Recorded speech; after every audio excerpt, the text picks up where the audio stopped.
The search for endorsements. GOP presidential candidates probably won't be getting one from evangelist Franklin Graham. He says he is quitting the party over Planned Parenthood funding in the latest budget. But the search goes on for others whose blessing may or may not mean anything to voters at large. Chief Washington correspondent James Rosen tells us where we stand tonight. When South Carolina Senator Lindsey Graham dropped out of the GOP primary contest, he joined the field of also-rans whose decisions about whom to support going forward make them in the great taxonomy of endorsements category number 1. I have no intention of endorsing anybody right now.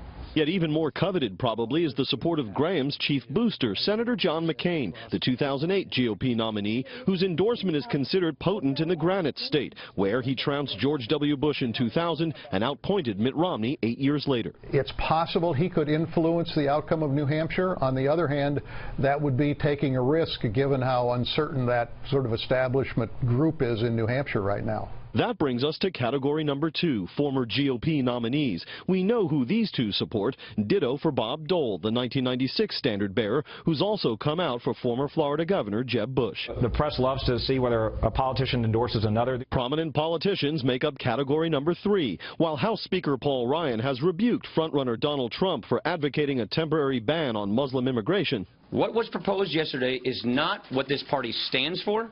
Ryan has not yet said who he's for. Senate Majority Leader Mitch McConnell has endorsed his fellow Kentuckian Senator Rand Paul. It's Chris Christie who got the endorsement of the Manchester Union leader. Roll the presses on category number 4. As elsewhere in American life, newspapers once played a huge role with endorsements, but that has dimmed in the digital age. Category number 5 collects everyone else, from retired military figures 27 generals and admirals support Jeb Bush, to business leaders like billionaire investor Paul Singer, who backs Florida Senator Marco Rubio, to religious and activist groups like Focus on the Family and the National Organization for Marriage, both of which have announced for Texas Senator Ted Cruz. Yet some wonder if it's all much ado about very little. I think endorsements as a general proposition don't move a lot of voters.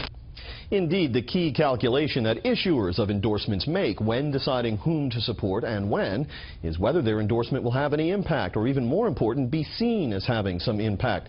After all, Shannon, if it isn't seen that way, no one may seek your endorsement the next time around. We await yours. All right. It may be done privately, not publicly. Indeed. James, thank you.